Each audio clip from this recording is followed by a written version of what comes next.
Axel Sola est maintenant invaincu en 10 combats professionnels, 9 gagnés, une égalité. Il défend sa ceinture Ares pour la 3e fois sur un TKO au 2e round. Ce sera notre sujet principal avant de traiter de quelques actualités comme Benoît Saint-Denis chez Nicolas Hoth, les bangers annoncés pour l'UFC 313, mais aussi les challenges qui peuvent se présenter à Islam et Merab. Tout ça juste après l'intro. Yo, this is Dustin Poirier. Bienvenue à Fight Mind. Bienvenue sur Fight Mind. Pousse.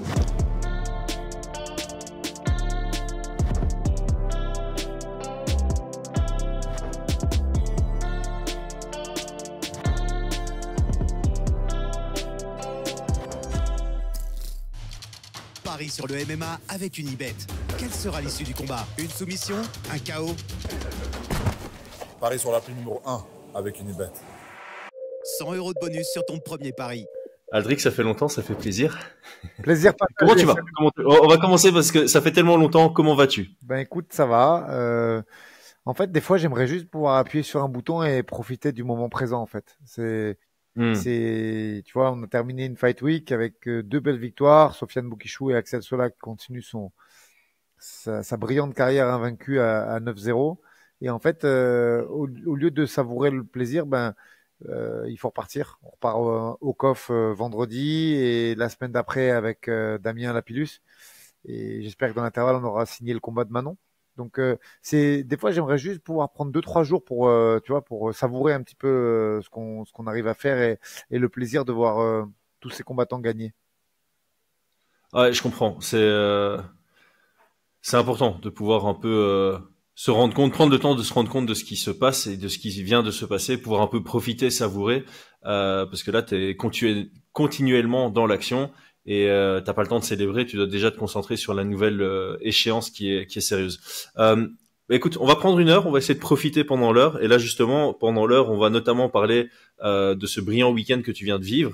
2 victoires chez toi à Nice. J'ai commencé par cette question très bête. Ça fait quoi d'avoir un Ares à Nice, à domicile, où il faut pas prendre l'avion, il faut pas se déplacer. Tout est là, le public est là. Les combattants doivent pas non plus faire un gros effort de déplacement.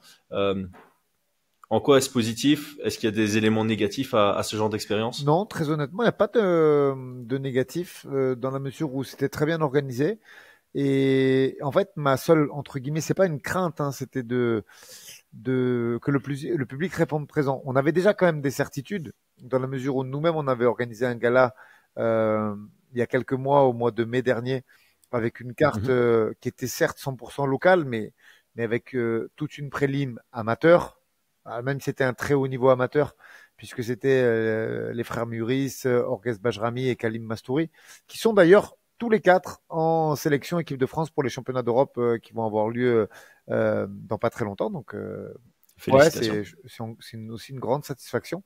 Mais voilà, tu avais une fight card 100% amateur sur la première partie, tu avais une fight card professionnelle sur la seconde partie, mais avec des combattants bien moins classés qu'Axel Sola et les combattants qui avaient pu avoir sur la carte d'Ares. À partir de là, on avait déjà fait plus de 2000 personnes.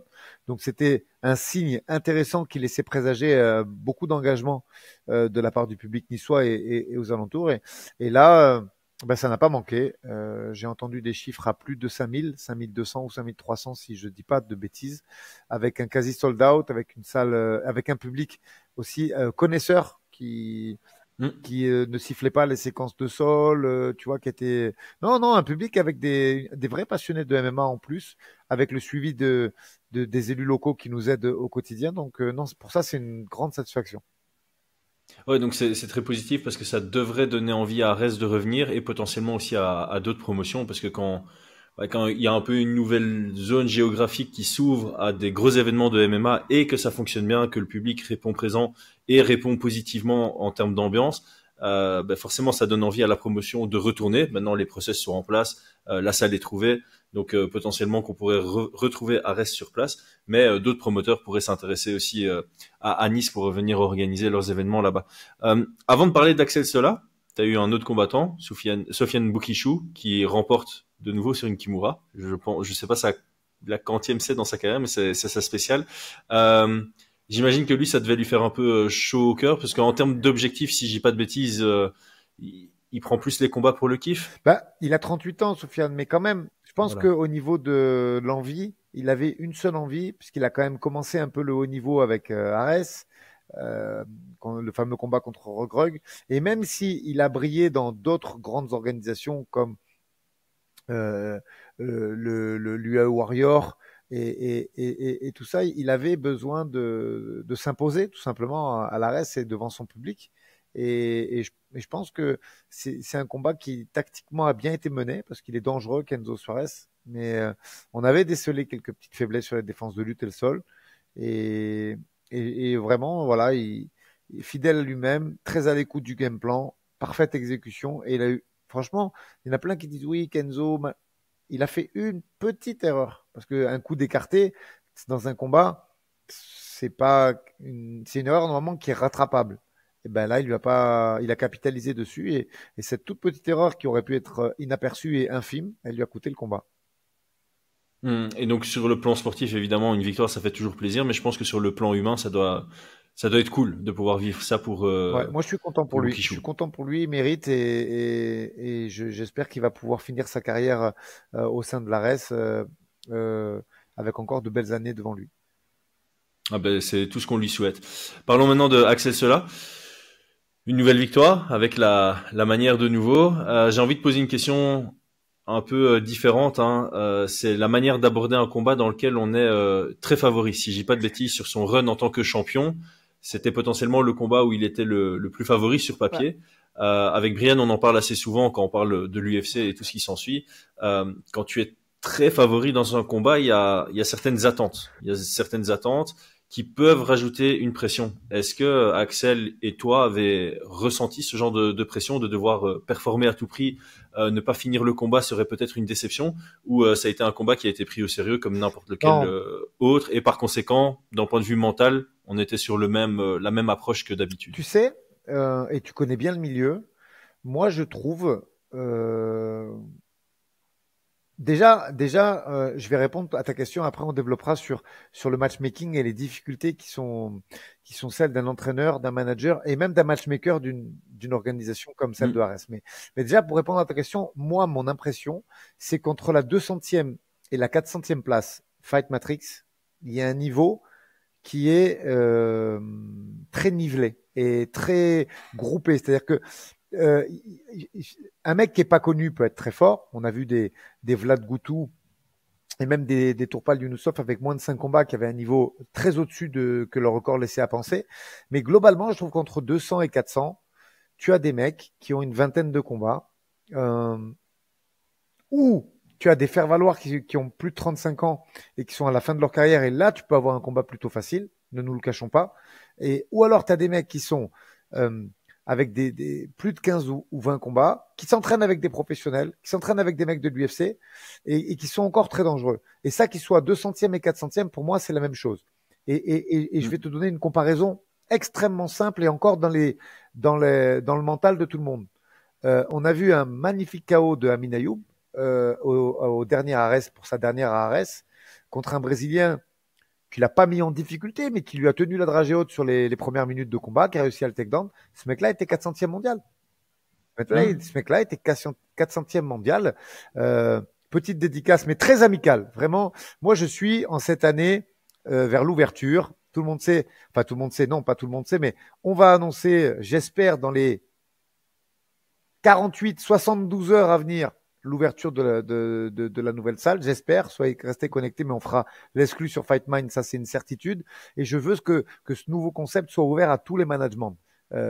Donc c'est vraiment une petite dédicace amicale à Guillaume Pelletier, puisqu'on m'a envoyé bien sûr la vidéo et il dit oui, je sais pas pourquoi le management a validé ce combat avec Axel. Ben moi je vais te le dire, Guillaume, parce que tu as fait pareil pour Amin, tout amicalement et parce que c'est extrêmement difficile de trouver des athlètes. Je vais faire une grande caricature de ce top 400 Fight Matrix. En fait, tu as à peu près les 100 premiers qui sont à l'UFC. C'est une vérité, particulièrement pour la catégorie lightweight parce qu'ils sont 96 au dernier recensement. Donc, tu as 100 mecs à l'UFC en lightweight. Et après, tu as 100 mecs qui sont russes et qui ne combattent qu'en Russie. Je vais être très caricature, mais... C'est complété par l'ACA. Ouais. Voilà. Après, tu as encore 100 mecs qui sont américains. Et après, démerde-toi avec ça. Je fais une caricature grossière volontairement, mais je pense qu'on est vraiment pas loin de la vérité si on regarde attentivement le classement. Donc, tout ça pour dire quoi? Pour dire que c'est extrêmement difficile de trouver des mecs qui sont classés 150. Pour te donner une idée, si tu regardes les mecs qui sont 150, aujourd'hui, tu as des Jamie Moularké. Il est encore à l'UFC. Ouais. Donc, c'est pas facile. Bien sûr qu'on aimerait pouvoir faire encore un bond de 50 places à Axel, mais c'est pas facile parce que c'est très difficile de trouver les gars. Et un petit big up à Fernand Lopez, le matchmaker de l'ARES, parce qu'on a passé quelques nuits quand même à parler de gars qui ont refusé Axel, ou qui ne voulaient pas combattre Axel, ou qui voulaient des conditions bien plus importantes que ce que le matchmaking pouvait leur offrir. Donc ce sont là on arrive à un point crucial de sa carrière, donc non, il n'y avait pas de pression supplémentaire ni particulière, mais il y avait un respect de ces mecs parce qu'ils sont dangereux. Moi, c'est mon avis.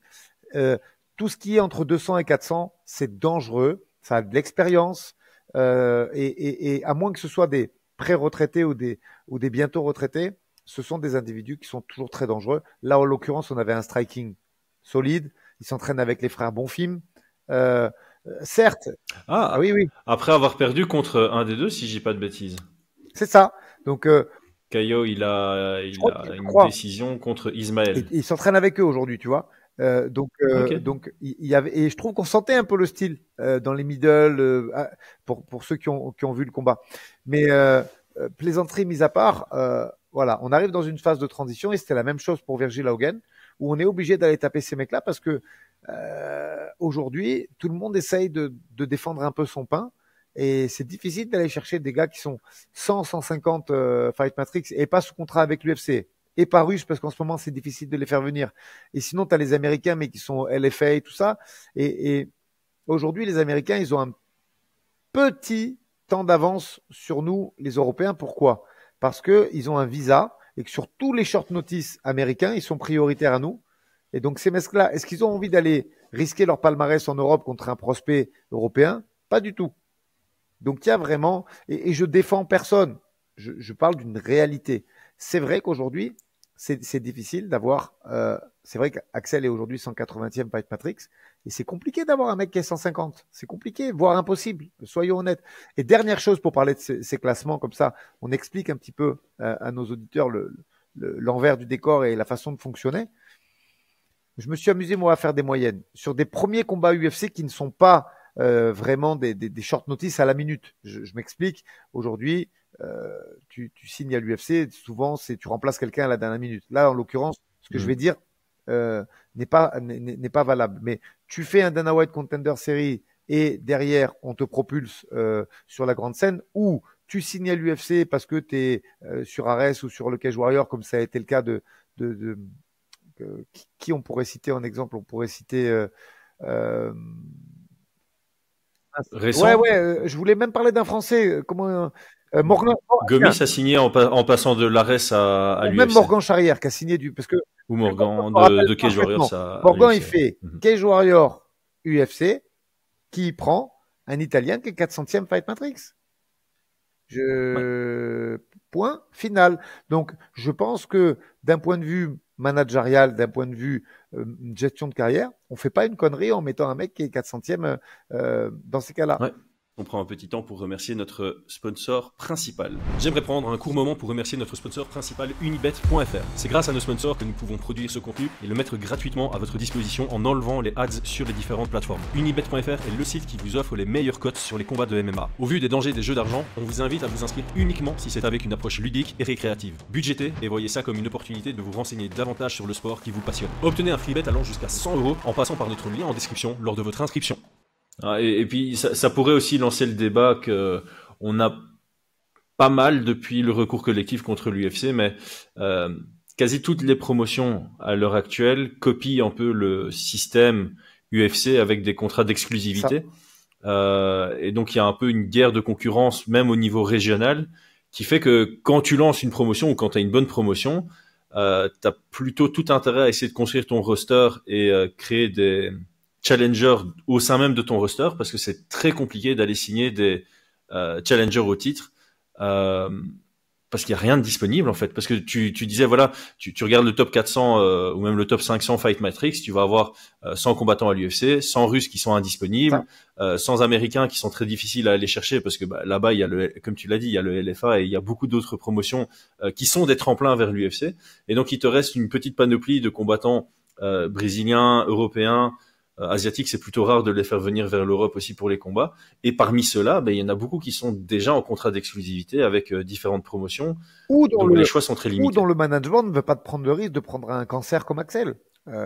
Oui, c'est ça. Et puis au final, parmi les gens disponibles, tu vas avoir des refus, comme tu l'as dit, tu vas avoir des refus ou tu vas avoir des gens qui vont mettre des conditions hors normes, notamment parce qu'ils savent que ils viennent pas pour être favoris.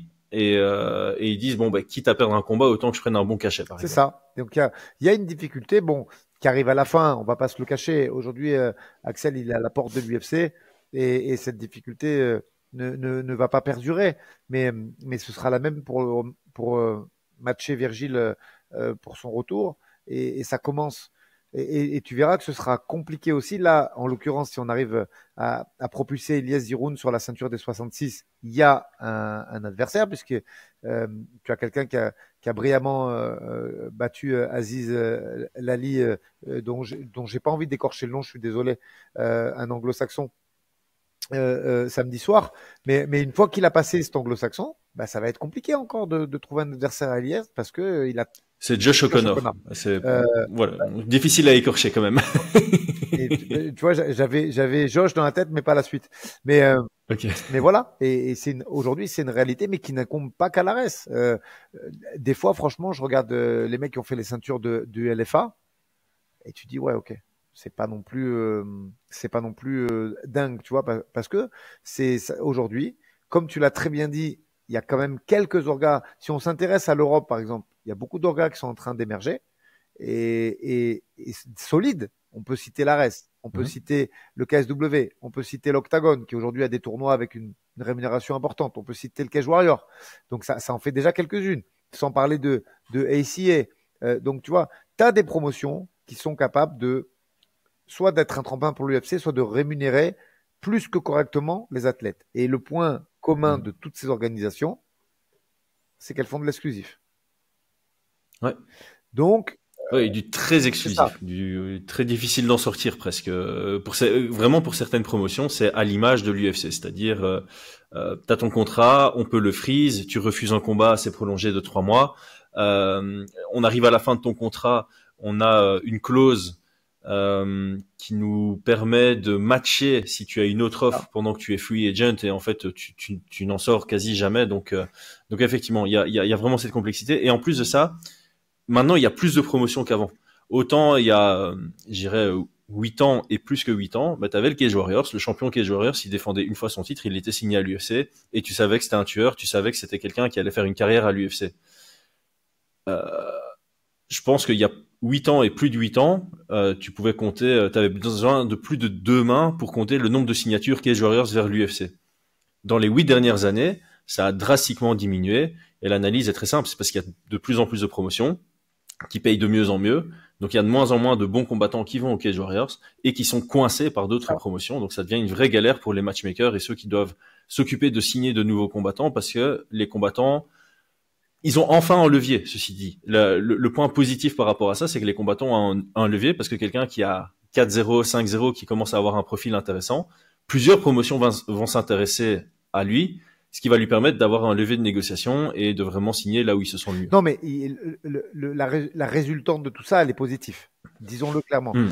Alors, pour ceux qui disent, ouais, mais pourquoi il n'a pas cité le bref? J'ai pas cité le bref parce que, à ma connaissance, il n'y a aucun événement d'annoncé sur 2025. Donc, j'ai pas cité le bref c'était pas du tout une envie de rabaisser cette organisation, ni de ne pas l'inclure dans le débat parce qu'elle y avait parfaitement sa place. Mais à ma connaissance, il n'y a aucun événement d'organisé sur 2025. Donc, alors, il y a un côté. T'as raison. Tu as raison. J'avais même pas vu. Ah oui, ils ont été ultra actifs l'année passée en allant dans tous les pays possibles et imaginables presque. Et là, plus rien. Bizarre. J'ai pas l'info. À suivre, mais pour moi, ça sent pas super bon, mais à suivre. Donc, la résultante de ça, elle est un levier financier et tant mieux. Ça, disons-le clairement, tant mieux parce que du coup, aujourd'hui, les athlètes J'ai envie de me permettre de dire un chiffre, mais je pense, Chris, qu'aujourd'hui, par rapport à la période Cage Warrior, je dis Cage Warrior, mais c'est pas pour les incriminer, c'est parce que c'était la référence en Europe des années de 2005 à 2015. Pour moi, c'était la référence en Europe. Je sais pas si tu partages cet avis, mais Largement. on est d'accord. Et je pense qu'aujourd'hui, à rémunération égale, on a fait x10. Voilà. Voilà. Simplement, je pense qu'aujourd'hui, les athlètes ont gagné 1-0 dans la rémunération qui était la leur. Et ça, je suis très content pour eux. Et si tu veux comparer au Cage Warriors, je pense que c'est même plus que x10 parce que j'ai donné un exemple, je peux me permettre de le donner. Pour Christophe Van Dijk et Steven Knud, donc pour les fans de MMA belges qui ont suivi il y a très longtemps, vous savez de qui je parle. Le Cage Warriors m'avait proposé des title fights, respectivement contre Jack Hermanson, qui aujourd'hui est à l'UFC et fait une belle carrière, et contre Jack Marshman, C'était je aussi pense, à qui est l'UFC. passé par l'UFC, le Gallois. Les deux combats ont été proposés à 750 Ouais, euros. donc là, c'est encore plus que x10. Moi, parce que les gens vont dire, oh, mais qu'est-ce que ça veut dire x10? Moi, je voulais donner une ref à peu près à 2K, il y a, Non, c'était donc 750 euros pour des title fights au Cage Warriors il y a une dizaine d'années. moi, pour la base du x10, j'ai pris une base à 2K. Donc, vous calculerez dans vos têtes, ceux qui jouent aux chiffres et aux lettres, et ça vous donnera aujourd'hui une indication de ce que c'est. Donc, bien sûr que c'est positif. Le côté négatif, c'est pour le fan. C'est que du coup, avant, ces gens-là, ils étaient regroupés dans 2 ou 3 organisations, donc tu avais un niveau beaucoup plus conséquent. Et aujourd'hui, regarde, aujourd'hui, tu as 7 champions, mais qui ont fière allure, mais il y en a 7. Donc 7, Ouais. donc tu vois, tu as le champion du RS, le champion du Cage Warrior, le champion du KSW, le champion de l'Octogone, le champion de ACA. Ça fait beaucoup de champions. Je vais inclure le champion du Brave. Et du coup, tu te retrouves avec ces mecs-là. Et c'est vrai qu'il y a encore 10 ans en arrière, ils se seraient affrontés. T'imagines le truc de fou. Et aujourd'hui, ils s'affrontent pas. Et du coup, ça passe entre les mailles du filet. Ça va à l'UFC. Tu les vois sur un Dana White Contender Series. Et ça a le mérite de niveler le niveau européen vers le bas. Mais c'est pas grave parce qu'après, tout le monde se retrouve à l'UFC sur le papier. Et c'est encore le cas. Parce que arrêtez de me parler. Je ne veux plus entendre de comparaison avec le Bellator ou le PFL. Bon, Bellator, ben, ça va vite s'arrêter parce que je crois que c'est le dernier événement demain, après-demain. Et arrêtez de me comparer ça. Je veux même pas l'entendre. Même pour la catégorie 77, on a dit des trucs. Oui, mais non, c'est pas parce que le PFL a 2 ou 3 combattants qui tiendraient dans le roster de l'UFC qu'il faut comparer. Pour moi, c'est incomparable. Voilà, blacklistez-moi, mais je le pense et je le dis. Aujourd'hui, les meilleurs sont à l'UFC. Point final. Donc c'est pas grave, ces mecs-là se retrouveront après, mais avant ils se retrouvaient par anticipation. C'est-à-dire que tu les avais avant sur la scène européenne, ils s'affrontaient et tu en avais 1, 2 ou 3 qui allaient à l'UFC. Aujourd'hui, il y en a 8 des champions et peut-être qu'on les verra se croiser après via le matchmaking de l'UFC, mais pour le moment, ils ne s'affrontent pas. Ouais, en fait, le seul truc, donc juste pour finir là-dessus, hein, le côté positif, c'est vraiment les rémunérations, les leviers de négociation. Le côté négatif, c'est plus pour les fans qui n'ont pas l'opportunité de voir les combats qu'ils pourraient vouloir apprécier en tant que fan de MMA européen. Donc tout ce qui manque, hein, c'est ok, les contrats d'exclusivité, je les comprends parce que comme toutes les promotions le font, en soi, tu lances ta promotion, tu es quasi obligé de le faire parce que si tu ne le fais pas, ton roster va être ultra variable et va vraiment aller prendre les non signés, donc un peu les dernières options. Ce qui manque, ce serait d'avoir des cross-promotions, voilà, quelques promotions qui s'entendent bien et qui se décident une fois par an, le 31 décembre par exemple, comme le fait le Rising, ouais. C'est dire ok, on fait un super événement entre, j'en sais rien, moi, Cage Warriors contre KSW, tu fais champion contre champion et ça fera plaisir aux fans. Il y a peut-être je pense que même financièrement, on peut, en plus les deux peuvent s'en sortir, donc voilà, c'est un avenir que j'aimerais, enfin c'est une amélioration pour le fan que j'aimerais voir. Je crois qu'en 2025 c'est trop tôt, mais j'espère que ouais, des promotions vont commencer à bien s'entendre et à faire des genres j'ai pas envie de parler d'alliance, mais vraiment juste des crossovers une fois de temps en temps, ultra ponctuels, pour dire ok, ça nous permet de matcher ton champion contre mon champion et puis les gens aiment bien ça, tu vois, ça fait un peu équipe en MMA, c'est tu vas avoir 10 combattants du KSW contre 10 combattants du Cage Warrior, c'est tu vas pronostiquer est-ce que ça va finir 5-5, 7-5, 10-0. Non, mais c'est une très bonne idée. Sympa pour le fan aussi. C'est une très bonne idée. Puis quand ça a commencé à se faire au Japon à l'époque de Antonio Inoki, Inoki Bumbaye, ça cartonnait. On avait tous envie de voir ça. Donc non, je trouve que l'idée est très bonne. Ouais, donc voilà, s'il y a des promoteurs francophones qui nous écoutent, essayez, s'il vous plaît, ça ferait plaisir aux fans. Et je pense vraiment que même d'un point de vue financier, ça peut être très intéressant pour les promotions. Revenons maintenant sur Axel Ouais. Sola. Donc, euh, parlons d'abord de la prestation. Et puis parlons de la suite. Comme ça te permet quand même d'avoir ce petit 5 minutes de, ok, tu sais quoi, maintenant je profite de cette victoire, je la vis un peu dans le moment présent, et puis on se concentre sur ce qu'on peut espérer pour la suite de Axel. Donc d'abord, quelle était la particularité de cet adversaire dans votre préparation? Est-ce qu'il y a quelque chose qui vous a surpris par rapport à ce qui s'est passé dans le combat? Est-ce que tout s'est passé comme prévu? Le game plan a bien été suivi et ça a fonctionné comme prévu? Quel est ton degré de satisfaction par rapport à cette victoire? Alors, franchement, pour moi, le combat, il s'est très bien passé. Je trouve que, en fait, il faut comprendre qu'Axel est vraiment en train de faire une double carrière. C'est-à-dire que si tu regardes son chemin de victoire amateur et en début de sa carrière, c'était beaucoup la lutte, tu vois. Et aujourd'hui, c'est son chemin de victoire, c'est le striking, parce que là, on a eu des trucs, oui, tu as gagné au sol. Non, non, non. Il sonne sur un crochet et il capitalise au sol. Donc, c'est encore une fois la boxe qui a été déclencheur de la win condition. Et je trouve ça vraiment bien parce qu'on est vraiment passé d'un extrême à l'autre. C'est-à-dire que carrière amateur, très axée wrestling, cage control, scramble, control, ground and pound, comment gagner un round et un ratio de victoire essentiellement à la décision. Début de carrière professionnelle, on est sur le même schéma parce que tu peux pas changer du jour au lendemain, mais on gagne. Et là, depuis 4 ou 5 combats, ça finit. Ça s'exprime debout. J'aime beaucoup. Ouais, je pense qu'on est vraiment dans la bonne direction. Et en plus, il le montre pas, mais ça progresse en lutte. Hein. Ça progresse en lutte, ça progresse au sol.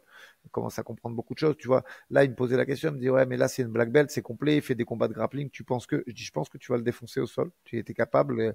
Et oui, il m'a un petit peu étonné. Je l'ai trouvé dur. J'ai trouvé dur au mal, ce Brésilien. Et il a vendu chèrement sa peau, tu vois, parce que je pensais qu'il allait chercher la lutte plus tôt pour essayer de fatiguer Axel ou quoi. Il n'a pas cherché du tout. Et il a juste eu le sol quand il s'est fait connecter. Mais je l'ai trouvé dur parce qu'il a pris beaucoup de coups de coude, quoi. Il y en a beaucoup qui auraient arrêté avant. J'espère qu'il va bien et qu'il est en bonne santé, mais je sais qu'il n'était pas très bien à la fin du combat, voire même qu'il a fait un petit malaise. Donc, je l'ai trouvé extrêmement dur parce que il y avait un petit peu des rabbit punch dans le crucifix, mais il y a eu quand même 4 ou 5 coups de coude qui étaient dignes d'un coup de marteau quand tu veux planter un clou, quoi. Donc, non, ça a été un très, très bon travail sur le crucifix. Et le coach que je suis est aussi extrêmement content parce que c'est quelque chose qu'on avait commencé à aborder il y a bien 1 an et demi, 2 ans. Et il a fait un crucifix à César Alzemandia, le vétéran du The Ultimate Fighter et de l'UFC pour ses débuts à l'ARES. Et là, je revois un crucifix, donc c'est quand même quelque chose. Et puis, j'aime bien ce petit système parce que je trouve qu'aujourd'hui, la plupart des coachs de grappling se focus beaucoup sur la défense de monte. Et du coup, ça défend bien la monte. Ça explose avant que la monte soit complète. Et sur le crucifix, c'est un réel problème qu'on pose parce que c'est encore une spécificité à part, une façon de défendre à part. C'est vrai que maintenant que tu le soulignes, j'ai l'impression que ça fait longtemps que j'ai plus vu un crucifix fonctionnel à l'UFC. Parce que ça, à un moment, c'était ce qu'on recherchait à partir du contrôle latéral. La plupart des combattants allaient chercher à isoler le bras du côté des jambes pour écraser et isoler tout ça et aller finaliser.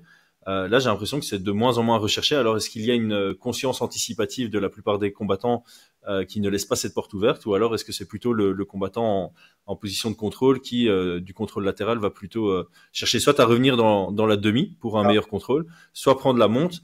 Mais ouais, j'ai l'impression qu'il y a un genre d'oubli, ou en tout cas, ça fait longtemps que j'ai plus vu un crucifix fonctionnel. Je pense qu'il y a un truc à développer là-dessus. Mais je le dis il n'y a pas de secret, tu vois, mais je pense qu'il y a un outil à développer là-dessus. À la limite, le dernier auquel je pense, c'est le crucifix inversé de Weili Zhang contre Carla Esparza. Ouais, mais c'est pas du tout le même. C'est un inversé qui va chercher un rear naked choke après, donc c'est pas du tout la même chose. Tu sais que quand on regarde les statistiques, chez les filles, il y a des trucs hyper techniques qui sont réalisés, puisque moi je peux t'en citer déjà 2 de crucifix, qui est Valentina Andrade et Valentina Serminara, Choukagian. Et pareil, tu vois, sur des ninja choke, t'en as aussi chez les filles, beaucoup. Alors il y en a chez les garçons, mais moins. Et voilà, tu vois souvent des petits détails techniques assez intéressants chez les filles que tu vois moins chez les garçons. Ouais, le head and arm throw aussi, hein, qui est fort utilisé chez les filles. Le dernier qui est arrivé chez les mecs, c'est évidemment Dricus du Plessis contre, contre Whittaker. Pour Axel, on se doit de parler de la suite. À chaque fois, tu l'as dit, il se rapproche drastiquement de l'UFC. Est-ce que j'ai posé la question ouvertement? Double question. Tu avais déjà discuté du fait que ce soit pour Virgile ou Axel, tu préfères rentrer par la grande porte. Donc une proposition Dana White Contender Series, ça te chauffe pas trop. Est-ce que ton avis a changé là-dessus? Et deuxième question, c'est à quel pourcentage on pourrait croire à une signature de Axel maintenant versus quel pourcentage il devra encore faire peut-être deux combats à la reste. C'est encore trop tôt pour en parler, mais je vais quand même te donner un insight. J'ai dit à Axel Sola, une semaine, quelques 4-5 jours avant son combat, toi, ta préoccupation, c'est de défoncer ce gars-là. Et après, le problème, c'est moi qui l'ai, parce que je vais te faire signer à l'UFC. Donc, je pense que c'est le moment, moi. Je pense que c'est le moment. Après, il faut être honnête. On va devoir développer des axes de travail. Je dois avoir l'UFC en contact dans pas longtemps pour Manon, parce que pareil, l'étau est en train de se resserrer. Et on commence à avoir nous avons été adoubés par le boss par 2 fois, qui a une première fois dit c'est elle la prochaine, et qui là, après la conférence de presse du 311, a dit c'est pas encore annoncé, on l'a annoncé. Donc, je pense que ça va pas tarder et que je vais pouvoir avoir contact avec l'UFC dans pas longtemps. Après, s'il faut passer par le Dana White, on passera, mais je pense qu'on peut l'esquiver. Mais oui, j'ai ouvert un petit peu. Mais en fait, c'est pas moi qui ai ouvert, c'est les faits. C'est-à-dire qu'aujourd'hui, tu fais de la data, et j'ai plus le deuxième nom en tête, mais si tu regardes cette année, en dehors vraiment des short notices américains auxquels on n'a pas eu droit, il y a Régnier de Riner qui a signé à l'UFC direct. Et il y en avait un deuxième, et je l'ai plus en tête parce qu'on a parlé de 1000 trucs et que ça m'est sorti de la tête. Mais tu as 2 fighters qui ont signé direct à l'UFC. T'en as pas 36, et tout le reste, c'est soit du remplacement US suite à des dévistements, soit du Dana White Contender Series. Donc, force est de constater qu'aujourd'hui, c'est plus compliqué qu'il n'y paraît. Moi, je pense que la multiplication des talents existe, mais que malheureusement, il n'y a que 52 semaines dans un an. Donc, l'UFC est condamné à faire 45 events. T'imagines que déjà aujourd'hui, avec les Dana White Contender Series, ils sont à 54 ou 56 événements annuels. Donc, ils pourront pas en faire plus. Donc, quoi qu'il arrive, ça restera bloqué à 600. Donc, quand ils sont à 700 fighters, il y en a trop. Et je vais parler cru, faut écrémer d'abord avant de re-signer. Ouais, bien sûr. C'est totalement logique, et d'autant plus que le ratio d'indisponibilité ne change pas au fil des années. C'est le japonais. C'est le japonais qui a fait la ceinture directe. Ah oui, Kayaza, quoi. Évidemment. 2 qui ont signé directement. Ouais, exact. Et là, on parle peut-être de Patricio Pitbull qui pourrait signer immédiatement. Il devait avoir leur réunion aujourd'hui, si je dis pas de bêtises, l'UFC. Donc Pardon ? Mardi, la réunion des matchmakers. Mardi 14. C'était hier. Mardi 14h, c'est-à-dire ça fait à Vegas, donc ça fait 20, je sais plus comment ça fait chez nous, 20, non, de 19h, 20h, en gros de 19h à 23h, à peu près. Ah ben voilà, on est en train d'enregistrer pendant que eux font leur réunion, donc peut-être entre maintenant et la sortie du podcast, alors, ce sera annoncé. Je te donne mon avis, je préférerais le voir contre Saladin Parnasse. On est tous d'accord. J'aimerais bien le voir ce combat. mais il va le défoncer, j'annonce. Mais les gens vont dire après, ouais, mais il a 38 ans. Mais j'aimerais quand même bien le voir. Ouais, je pense honnêtement que sur les narratifs après combat, il y aura toujours quelque chose à dire. La réalité, c'est que parmi les challenges qui sont disponibles à Saladin Parnasse, une signature de Patricio Pitbull serait le plus intéressant pour lui en termes de name value et en termes de challenge sportif. Ok, je pense qu'on a fait le tour là-dessus. Je te propose de passer au deuxième sujet. Donc, on a eu la news dimanche soir. Benoît Saint-Denis signe chez Nicolas Hott. Moi, je me suis déjà exprimé sur le sujet, donc je vais te laisser plutôt la plateforme libre. Je pense que c'est toujours intéressant d'avoir ton avis, toi, en tant que coach. Il est biaisé, mon avis, parce que je l'aime beaucoup, moi, Nicolas. J'ai travaillé avec lui. On a été entraîneur aux IMAF ensemble. Et tu sais, et lui aussi, il sait d'ailleurs le bien, l'immense bien que je pense de lui. Je trouve que c'est un très très bon entraîneur. On travaille. Alors, attention, n'allez pas déformer mes propos. On travaille déjà en collaboration, puisque lui il s'occupe de Nassourdine, moi je m'occupe de Ilan Boafia, donc on se check, tu vois, des fois il a besoin d'Ilan, moi alors qu'on est en préparation de combat, donc on bosse ensemble quand même déjà sur certains aspects, et c'est une personne que j'aime beaucoup, et en plus je pense que ça va lui faire beaucoup de bien, parce que Nico, il crie pas, beaucoup moins que moi, mais il dirige et tu le fais pas changer son entraînement et tu lui fais pas déroger à ce qu'il a prévu. Donc je pense qu'un cadre comme ça de quelqu'un de très carré et de scientifique aussi beaucoup, ça va être intéressant. Et la deuxième chose, c'est que Nico, là-dessus, on a vraiment une optique qui est la même, c'est aller chercher des sparring de l'extérieur. Plutôt que de rester en l'autarcie. Et moi, c'est ce que je fais. Et tu vois, regarde, pour finir sa préparation, Axel, il a mis un petit peu, ça a travaillé avec Modibo Diakité, qui vient de signer à l'ARES. On a souvent des invités. Il a fait avec Ramzan, il a fait avec. Bon, Damien fait partie de l'équipe aujourd'hui, mais avant, quand il faisait avec Damien, il était toujours au Factory, tu vois. Donc, moi, je suis très friand de ce genre de pratique parce que je pense que c'est comme ça qu'on évolue et je suis très friand à l'extérieur. Donc, je pense que cette approche-là, et là, demain, il va dire, ouais, il manque de respect à Daniel Voirin. Non, je ne manque pas de respect à Daniel Voirin. J'aime bien Daniel Voirin, mais je pense que Nico, il a une approche très, très technico-tactique et qu'au bout d'un moment, il faut changer. C'est tout. Voilà, il y a eu une cessation de collaboration entre ces deux individus et il fallait que ça rebondisse et je pense beaucoup de bien de Nico. Et quand on voit surtout le travail qu'il a fait avec Nassourdine, et moi, tu vois, c'est des petits trucs d'entraîneurs que peut-être certains ont oublié, mais moi je me rappelle de ce premier round à l'UFC Paris. Et c'est fou que maintenant il ait les deux parce que tu as deux gestions d'un mauvais premier round. Parce que quand je dis un mauvais, c'est un mauvais un perdu, dans les circonstances. Ouais. Hein, c'est pas forcément que tu as été mauvais, mais voilà, tu as Brenda Lanen quand même Nassourdine au sol très tôt. Il y a une croix qui dure assez longtemps où il donne aucune position pour se prendre des coups très forts. Et ensuite, tu as un dos qui est très bien défendu jusqu'à la fin du round. Il n'y a aucun dommage. Tu perds ton round, mais il n'y a aucun dommage. Il y a un retour au coin où tu es très calme, où on te dit maintenant, il faut gagner le deuxième et le troisième. Ça. Et ça se passe très bien. Et tu as Benoît qui subit exactement la même position et qui prend un takedown d'entrée pareil et qui, en fait, en voulant sortir trop vite, parce que il n'a pas été dominé, c'est pas plus que Nassourdine, je veux dire, il était en train de perdre ce premier round et au lieu de laisser passer l'orage et te dire il y a un deuxième, il y a un troisième, il y a un quatrième, il y a un cinquième round, eh ben il y a une volonté de sortir immédiatement devant son public et qui se termine mal parce qu'il se fait contrer, qu'il prend une back mount, qu'il prend une monte, qu'il y a 2-3 coups de coude qui l'ouvrent définitivement et qui signe l'arrêt du combat. Et pour toutes ces choses qui sont des détails techniques et tactiques, je pense que ça va faire la différence et qu'il va pouvoir performer dans cette catégorie des lightweight et regravir les échelons pour arriver pour franchir ce top 10. Du coup, on est aligné sur le que tu es positif. On pense évidemment, il y a que le temps qui nous le dira, mais on pense que on trouve que c'est une bonne nouvelle.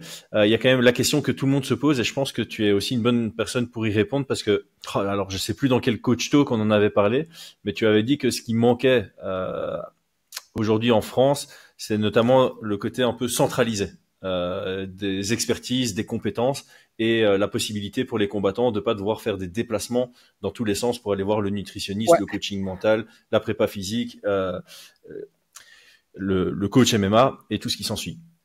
Ici, la question se pose évidemment pour Benoît Saint-Denis. Il y a des déplacements parce qu'il déménage pas sur Paris. Il définit Nicolas Haute comme son head coach. En continuant à vivre sur Bayonne. Alors moi, pendant mon live, je pensais qu'on n'avait pas l'info, mais apparemment dans la vidéo de Benoît, il dit qu'il va essayer d'aller 2 à 3 fois par mois, du lundi au mercredi, à Paris, et le reste, il fera à Bayonne. Qu'est-ce que tu penses de cette approche ? Je suis pas au courant de tout. Moi, je te donne mon avis, qui est le mien et qui n'appartient qu'à moi. Hein. Moi, je pense que tu peux très bien vivre loin de ton camp à partir du moment où tu prends ton baluchon et que tu restes pendant 2 mois, 3 mois. Honnêtement, c'est abusé 3 mois. Il y a pas besoin aujourd'hui avec les méthodes scientifiques qui sont les nôtres et les mesures et tout ça. On sait que en 6 à 8 semaines, tu peux faire le taf. Pour peu que tu aies une bonne shape et que tu passes pas de zéro, tu vois. À partir du moment où tu pars pas de zéro et que tu fais pas, t'as pas 25 kilos à perdre, comme ça a été un peu le cas il y a une quinzaine d'années dans ce sport, tu peux faire un camp en 6 à 8 semaines. Moi, je sais que mon exigence aurait été du lundi au vendredi. Maintenant, je connais Nicolas, c'est un grand professionnel et je pense qu'il a bétonné son truc parce qu'il en va de son image à lui. Et j'ai aucun doute sur le fait que s'il a dit oui, c'est qu'il pourra faire un camp extrêmement efficient. Voilà. Moi, si ça avait été moi, c'est du lundi au vendredi ou rien du tout. Mais ça n'engage que moi. Peut-être que lui a d'autres méthodes ou que lui a transigé d'une autre façon et ça ne regarde que. Mais moi, là-dessus, je suis un petit peu plus casse-pied. Voilà. Après, je t'avoue que c'est l'inquiétude un peu générale par rapport à tout ça. Moi, quand j'ai fait mon live, je disais justement que y aller toutes les semaines pour 2-3 jours, je trouve que t'amortis pas le déplacement, la fatigue qui peut s'accumuler quand tu multiplies ça fois X semaines et le fait que tu perds des entraînements parce que selon à quelle heure est ton avion ou selon à quelle heure est ton train, ben potentiellement tu peux perdre vite 2 entraînements, voire 4 entraînements sur la semaine, ce qui peut peser très lourd dans la balance. Donc moi j'optais plutôt pour effectivement amortir les déplacements et donc faire des plus longs camps et faire la distinction entre en camp pour un combat et hors camp. Donc là j'espère que cette décision du lundi au mercredi 2 à 3 fois par mois, c'est vraiment quand c'est hors camp. Par contre, quand il y a un adversaire et une date, j'espère que ça va passer plus de temps sur Paris parce que je te rejoins. Je vois pas ça comme une version optimale de la chose. Chris... Maintenant, encore une fois, l'élément rassurant dans tout ça, c'est que on connaît Nicolas Hoth. Il accepterait pas quelque chose qui n'est pas optimal pour son combat. C'est ça. Et Benoît, franchement, que ce soit Benoît, sa femme, Nicolas, ce sont des garçons intelligents et ils savent très bien ce qu'il y a à faire pour. Ils ont vu ce qui se passait à l'étranger. Ils le savent très bien. Et là-dessus, je suis pas du tout inquiet. Pas du tout inquiet. Parfait. Bon, avis très positif du coup sur l'ensemble de Fight Minds par rapport à cette news. Je te propose de passer sur des sujets beaucoup plus light qu'on va traiter de manière beaucoup plus macro et beaucoup plus chill, juste après avoir fait notre petit placement pour nos gourdes Oko. Nous sommes fiers d'être ambassadeurs de la marque Oko Europe. Oko produit des gourdes filtrantes éco-responsables. Le filtre Oko traite l'eau pour la purifier et la rendre saine à la consommation. Polluants, pesticides, métaux lourds, mauvaises bactéries et autres contaminants sont efficacement filtrés. Cette gourde vous permet d'avoir accès à de l'eau de qualité à portée de main et même lors de vos voyages. La gourde de 650 ml est à 63 €, celle de 1 litre est à 69 €. Dans les deux cas, vous avez un filtre offert de 400 litres. Votre litre d'eau est donc à 17 centimes. Et oui, ça vous fera faire de sacrées économies, surtout sur le long terme. Une fois la gourde amortie, vos filtres pour 400 litres sont à 30 €. Soit 7 centimes le litre. Et grâce à notre affiliation, vous avez encore 10% de réduction sur votre première commande avec le code FMOCO. Moins cher, moins de déchets, plus de facilité, plus sain. Rendez-vous en description pour le lien vers le site Oko Europe. Soutenez notre chaîne tout en mettant une priorité sur votre santé et celle de vos proches. Alors, premier sujet, il y a 2 combats qui ont été annoncés sur l'UFC 313. Il s'agit de Alex Pereira contre Magomed Ankalaev et Justin Gaethje contre Hooker en 5 rounds de 5 minutes. Parlons d'abord de Pereira contre Ankalaev. Quand tu as vu l'annonce, qu'est-ce que tu en as pensé tout simplement? Alors, content en voyant le combat, total kiff parce qu'il fallait qu'ils s'affrontent au bout d'un moment. Ils peuvent pas s'éviter ad vitam aeternam. Et on m'a dit que Ankalaev était favori sur les premières cotes. Exact.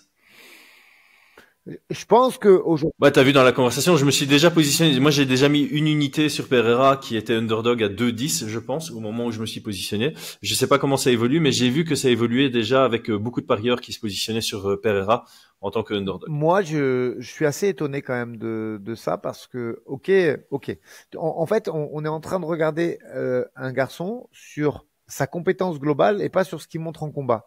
C'est-à-dire que moi, j'aime bien Ankalaev, je trouve fort, mais Ok, il sait lutter, il a certainement les compétences, mais jusqu'à présent, il l'a pas montré de façon extrêmement efficiente dans ses combats à haut niveau, je parle. Et moi, je trouve que Pereira, il est quand même,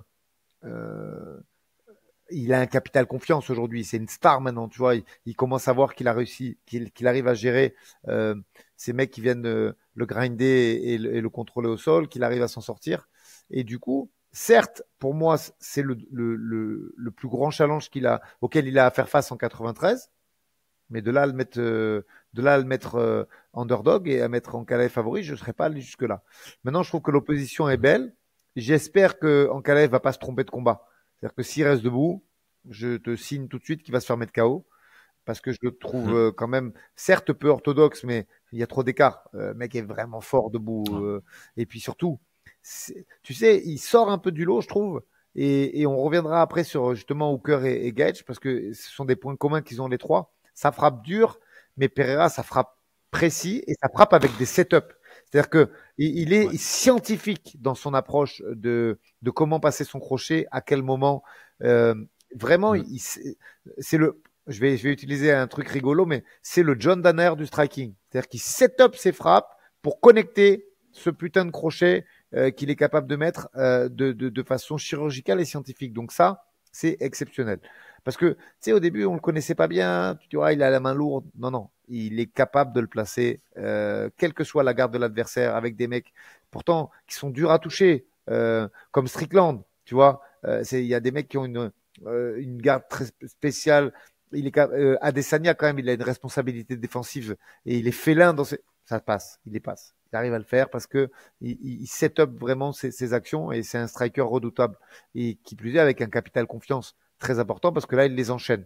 Donc, si Ankalaev vient vraiment pour lutter, je demande à voir, je suis vraiment excité par ce combat parce qu'on sait que c'est pas irréprochable. Même s'il progresse de mois et de semaines dans cette défense de lutte, dans ces scrambles et tout, on sait que c'est pas fou encore. Et malheureusement, vu son âge, ça le sera jamais. Mais j'ai peur qu'on se trompe de combat encore. J'ai peur que ça.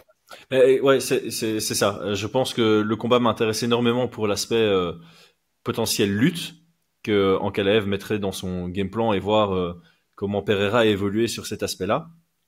J'ai cette crainte aussi que Ankalaev se trompe de game plan, vient comme il l'a dit pour striker contre Pereira. Et tout est possible en MMA, mais s'il vient, ce sera comme les autres combats. Pour moi, c'est un 80-20 pour Pereira debout. Ankalaev a un très bon striking, mais tu peux pas le comparer à celui de Pereira. Tout simplement, Pereira trouvera son ouverture. Alors Pereira s'est déjà fait connecter. Je dis pas, il peut prendre un coup, il peut se faire mettre KO. Mais les chances sont très faibles, sont très infimes. S'il y a même pas de feinte de lutte ni quoi que ce soit, ça va être une soirée compliquée selon moi pour Ankalaev. Justin Gaethje contre Hooker. Premier point dont j'ai envie de parler avant de parler peut-être de l'opposition. J'apprécie parce que Justin Gaethje avait dit dans une interview après son KO pris contre Max Holloway qu'il comptait prendre grosso modo 1 an avant de revenir dans la cage. Je pense qu'il faut communiquer plus là-dessus. Je sais qu'il n'y a pas d'études scientifiques là-dessus parce que tu vas faire comment ton étude? Tu vas prendre des gars, tu vas leur dire ça vous intéresse de vous faire mettre KO plusieurs fois dans l'année et on voit comment votre cerveau réagit. Non, on sait pas vraiment faire d'études là-dessus. On peut juste faire des études sur ce qui se produit dans les sports de combat, NFL, tout ce qui s'ensuit. Tout ce qu'on sait, c'est qu'une multitude de KO sur une carrière, c'est mauvais. S'ils sont rapprochés, c'est encore plus mauvais. Ça, c'est la réalité. Et donc avoir un Justin Gaethje qui communique ouvertement, qui compte prendre 1 an et qui le fait réellement entre le KO pris contre Max Holloway et son retour en cage, je trouve que ça mérite un tout petit peu de lumière. Donc pour moi, c'est un excellent choix. Je sais pas si tu es aligné avec ça. Complètement. Et ouais. Complètement. Et après, on peut parler du combat. Non, mais tu sais, je lisais un truc la dernière fois sur la NHL. Ils ont des protocoles qui sont sur la NFL, pardon. NFL, ils ont ouais, des protocoles de contusion et des trucs qui sont qui vont vraiment loin. Et pour peu que tu perdes connaissance sur un plaquage ou que tu prennes un coup fort à la tête, il y a des suspensions d'office avec des examens à faire. Ils prennent ça très au sérieux. Et il y a des études déjà qui sont faites dans ce sens. Donc je trouve que les 12 mois, surtout qu'en plus, c'est pas un parmi tant d'autres. Il prend des coups régulièrement. Et d'ailleurs, j'allais te dire, moi, c'est un peu mon. Tu sais, il y a 2 combattants comme ça que je trouve qu'ils font pas la carrière. Enfin, ils faisaient pas parce qu'il y en a un qui a arrêté, c'est Robbie Lawler. Et là maintenant, c'est Gaethje. Ils sont vraiment forts ces mecs et ils font pas la carrière qu'ils méritent parce que on reste trop enfermé dans un schéma instinctif et animal. Sans trop réfléchir et surtout sans trop exploiter leurs qualités. C'est-à-dire que les deux, c'était des très gros lutteurs. Alors je dis c'était, ils sont pas morts, hein, vous inquiétez pas, mais il y en a un qui a arrêté sa carrière et l'autre qui l'a continué. Mais en fait, être des strikers d'exception, parce que ça en sont, même si techniquement on n'est pas du niveau d'un Adesanya ou d'un Nassourdine ou d'un Pereira, ce sont des strikers qui sont capables de te connecter avec n'importe quoi. Gaethje, il a mis des KO low kick. C'est rare dans ce sport. High kick dans sa revanche contre Dustin Poirier. T'imagines, il est capable de te mettre KO à la cuisse, il est capable de te mettre KO à la tête, il frappe comme un sourd. Il a une lutte exceptionnelle et un sol dégueulasse et qu'il aurait pu Attends, il est dans le game depuis longtemps, donc il aurait pu le travailler son sol, tu vois. Et une lutte qui ne le sert qu'à défendre. Donc du coup, c'est un peu pas ma déception parce qu'il fait une très grande carrière, mais je pense qu'il aurait pu être tellement plus fort s'il avait mis un peu d'incertitude dans son jeu et il allait moins à la bagarre. Mais c'est comme ça. Là, on a pris deux mecs qui déconnectent. J'ai pas dit qu'ils étaient bêtes. Hein. J'ai dit qu'ils déconnectaient leur cerveau quand ils rentraient dans cette cage. C'est-à-dire que là, par contre, il n'y a plus de cerveau. Ce sont les réflexes animaux et ils aiment vraiment faire la guerre. Et ce combat va être une tuerie parce qu'il y en a aucun qui va tenter un takedown. Ça, je peux te l'écrire et je peux te le signer. Autant en KLF, on sait pas. Autant là, ils vont se défoncer jusqu'à ce qu'il y en ait un qui tombe. En plus, j'ai cru voir qu'ils le faisaient sur 5 rounds. Exactement. Ils le font sur 5 rounds et ça, c'est une très, très, qui va très prendre bonne un KO, Chris. Voilà, il y en a un qui va retourner à l'hôpital et qui va prendre un KO et qui va prendre, j'espère, une suspension de 12 mois. Et c'est une certitude. Voilà, il n'y a pas d'autre mot. Regardez ce combat parce qu'il y en a un des deux qui va tomber. Si tu me demandes qui, il y a 1 an et demi, 2 ans, je t'aurais dit Gaethje sans sourciller. Moi, je trouve qu'Hooker, il monte dans cette KT et il progresse dans sa gestion du combat, dans son gabarit aussi, parce que en fait, c'est un lightweight costaud maintenant. Ouais, maintenant, il n'y a plus possibilité de redescendre en featherweight pour lui. Ouais, il est musculeux, il a un gros gabarit, c'est un vrai lightweight qui doit faire un rebond à au-delà de 80 kilos sans aucun problème. Et du coup, et je le trouve compétitif dans la KT. Je te jure, il y a 2 ans en arrière, je t'aurais dit, il va le tuer, Gaethje. Aujourd'hui, il y a match. Il y a match parce que, pareil, je trouve que il peaufine maintenant son jeu. C'est vraiment, il y a vraiment et comme je te l'ai dit, et j'y vois maintenant vraiment beaucoup plus clair dans la façon de travailler depuis que j'ai pu faire une fight week avec Eugene Barman et parler avec lui et échanger et voir.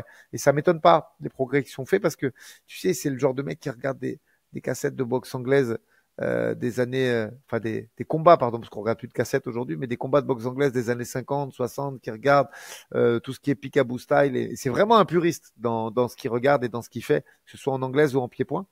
Et je trouve que ça se voit qu'il y a une amélioration de ce que fait aujourd'hui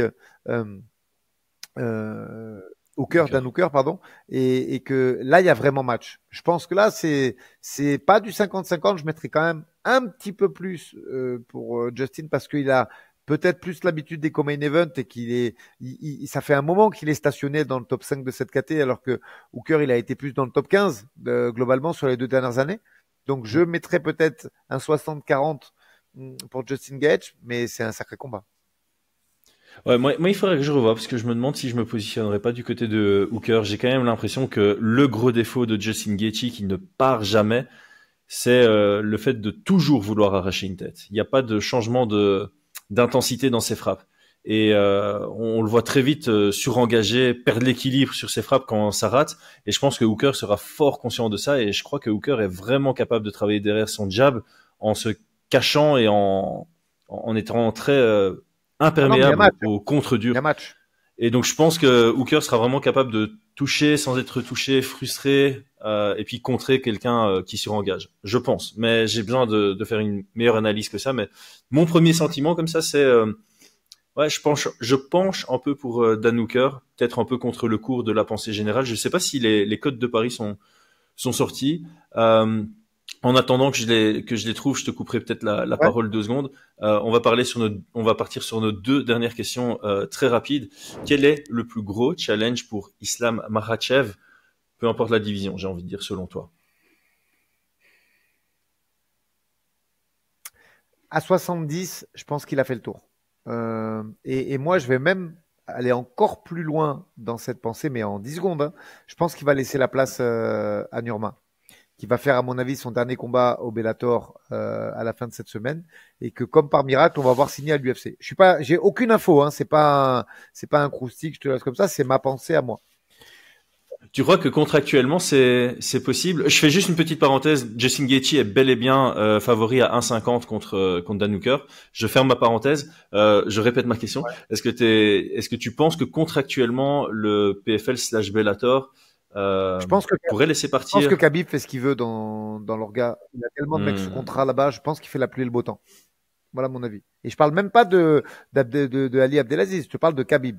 Aujourd'hui, il a Ok. beaucoup d'athlètes à lui, beaucoup de mecs de sa team de feu, l'organisation Eagle, qui sont au PFL. Et qu'est-ce qu'il va faire? Il va prendre son cousin et il va le mettre avec des mecs qui sont à lui, déjà. Puisque Non, mais c'est vrai, c'est vrai. J'en ai parlé dans mon analyse avec Brian. Si le PFL organise le champion Bellator contre le gagnant du tournoi PFL 2024, tu dois taper Ousmane en 4 victoires ce week-end contre Rabadanov. Ça Mais fonctionne pas. Donc effectivement, c'est presque dans l'intérêt même du PFL de libérer un peu des personnes de cette équipe parce que sinon il y a du matchmaking impossible dans le haut du classement, ce qui est c'est problématique. ça. Moi, je pense même que c'est déjà fait. Je pense qu'il fait sa DER au Bellator et qu'il signe à l'UFC. Voilà ce que je pense. Si ça se passe bien contre Hughes, et tu me demandes mon favori, là, je mets 90-10, même si j'adore Paul Hughes, hein. J'adore Paul Hughes, mais je pense que c'est trop tôt. Je pense que c'est trop tôt. Donc moi, mon avis, c'est qu'il monte, Islam monte en 77 et au welter, il y a des challenges hein, quand même, hein. Parce que en fait, c'est un gros lightweight parce qu'il reste à 82 toute l'année. En fait, souvent, tu vois des mecs qui font des rebonds, des trucs qui montent des lightweights comme Jalen Turner et tout, qui montent à 90 et à plus de 90. Islam, c'est un gros lightweight, mais qui reste toute l'année à 82. C'est ça son poids de forme. Parce que comme il a dit dans pas mal d'interviews, il mange pas de sucre, et il aime pas le coca, tu vois. Donc c'est un garçon qui mange vraiment clean toute l'année. Et du coup, il est, à mon avis, avec un taux de masse grasse très bas, quasiment tout au long de l'année. Et du coup, il reste quasiment tout le temps à 82. D'accord? Et donc ce sera pas un gros welterweight. Voilà. Tu vois où je veux en venir. Donc, je pense qu'il y a une difficulté une réelle difficulté, parce qu'on sait qu'il est très fort physiquement. Preuve en est, les finalisations qu'il a été capable de faire. Tu vois, il fait des triangles de bras, des katagata, mais sans avoir besoin de passer de l'autre côté. Il fait des triangles de bras, des brabos qui sont pas fermés complètement et ça tape tout de suite, même quand c'est des ceintures noires comme Moïcano. Donc, la résultante de ça, c'est qu'il est extrêmement fort physiquement et que dans cette caté, la question est, contre des mecs comme Sean Brady, par exemple, qui remontent à 90 kilos le jour J et qui ont un grappling aussi très élevé et qui sont des mecs quand même qui vont être plus lourds que lui avec d'autres armes, je demande à voir si la technique, le pied-point, la lutte va passer de la même façon, parce que ça reste, franchement, techniquement, c'est absolument magnifique ce qu'il est capable de faire. Même sa variante de single leg tête extérieure avec la main derrière, un peu à la Frankie Edgar, j'aime beaucoup, beaucoup ce qu'il est capable de faire. Et en plus, au lieu de travailler exclusivement sur la position, il finalise. Je crois qu'il a finalisé 6 black belts dans sa carrière UFC. Donc, ce qu'il fait est absolument magnifique, mais avec les précisions que je viens de faire, compte tenu de son poids et tout ça, je pense que les gros challenges sont en welter et que ça va être peut-être plus compliqué. Et c'est marrant parce que j'avais jamais pensé à la potentielle opposition entre Islam et Sean Brady, mais c'est un combat qui pourrait vraiment bien m'intéresser sur papier pour les raisons que tu as énumérées. Bon, maintenant, voilà, si Islam libère son titre lightweight et monte en welterweight, il mérite le title shot immédiat, selon moi. Mais effectivement, s'il prend la ceinture, il y a beaucoup de potentiel très chouette combat. Évidemment, si c'est contre Belal, fun. Si c'est contre Shavkat, fun. Si c'est après le vainqueur entre Jack Della Maddalena et Edwards, très fun. Particulièrement selon moi si c'est Jack Della Maddalena. Si on a un Sean Brady qui monte jusque-là, très fun. Donc ouais, j'aime bien cette idée d'avoir potentiellement un Ousmane Nurmagomedov qui signe à l'UFC, un Islam qui laisse cette ceinture vacante et qui monte se challenger en poids welter. Moi, je le vois comme ça. Scénario que j'apprécie énormément. Dernier sujet, quel serait le plus gros challenge pour Merab Dvalishvili? Lui, il a jamais parlé de monter, donc on va même pas prendre cette option. C'est vraiment en bantamweight. Quel est le combat le plus compliqué? Est-ce que c'est quelqu'un face à qui il a déjà combattu par le passé ou un nouveau nom qu'il a jamais affronté?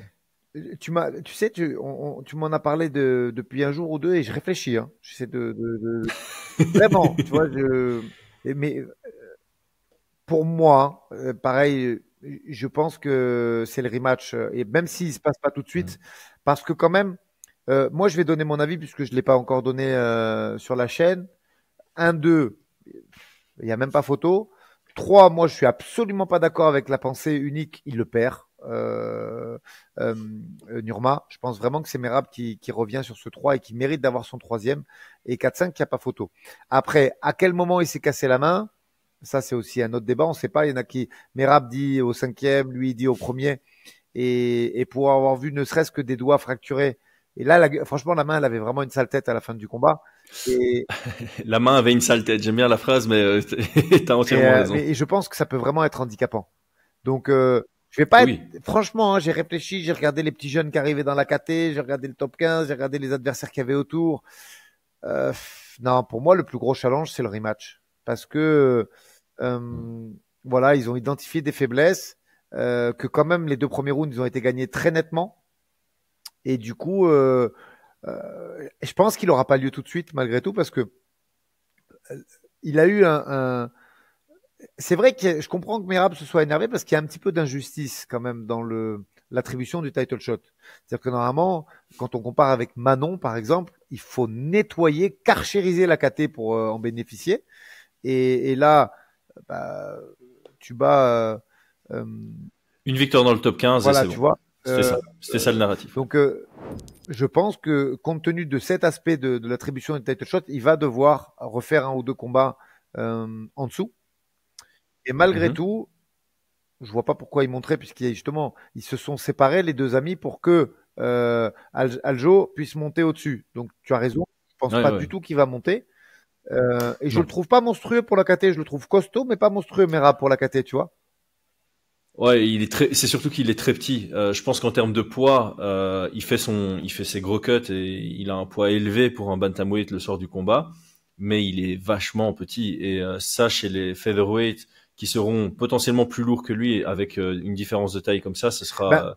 Et son cardio, c'est la question se pose. S'il passe en featherweight, est-ce que son cardio tient autant la route? Parce que chaque takedown réussi comme raté, ça utilisera plus d'énergie. Comparaison très simple. On voit que Aljamain Sterling est beaucoup plus costaud que lui. Moi, je les ai vus côte à côte. C'est flagrant. Et quand tu vois que Sterling n'est pas bully pour la KT du dessus, c'est vrai, hein. Exact. Il est costaud. Et Merab en a besoin dans son style. Son style, c'est d'être un bully. Donc je pense que tu as raison, il n'y aura jamais de montée. Et j'ai vraiment envie, j'espère que le run de Nurmagomedov va bien se passer, qu'il n'y aura pas d'accro, de no contest ou de blessures, parce que j'aimerais quand même vraiment voir ce rematch, moi. Ouais, je suis entièrement d'accord. Pour moi, le rematch immédiat fait pas sens. Pour moi, ce qu'il faut faire, Merab a dit qu'il voulait être actif, donc c'est peut-être pas faisable, mais moi je pense que Merab mérite justement d'un peu s'asseoir sur son titre, prendre un peu de repos. Il a été très actif et c'est le champion qui a défendu le plus rapidement son titre sur les récentes années. Pour moi, il peut prendre son temps de repos maintenant, le temps qu'on ait cette revanche entre Petr Yan et Sean O'Malley sur 5 rounds. Le vainqueur de ce combat prend la revanche contre Valishvili et Umar, ce temps-là, peut se reconstruire. Et je pense que le plus gros challenge, effectivement, c'est une revanche avec Umar qui aura tiré les leçons, qui saura que Merab est très durable, qu'il accélère dans le 3e et que du coup, il devra être un peu plus dans la gestion d'énergie et potentiellement un peu moins dépenser d'énergie dans la lutte parce qu'il est capable de gagner ce combat debout et en se contentant de défendre et les amener au sol et pas en essayant de les initier lui-même. Parfait. Aldric, ça fait super plaisir d'avoir fait ce podcast. On a tapé sur l'heure. Merci à tous de nous avoir suivis jusque maintenant. À très vite. Salut à tous. Ciao, ciao.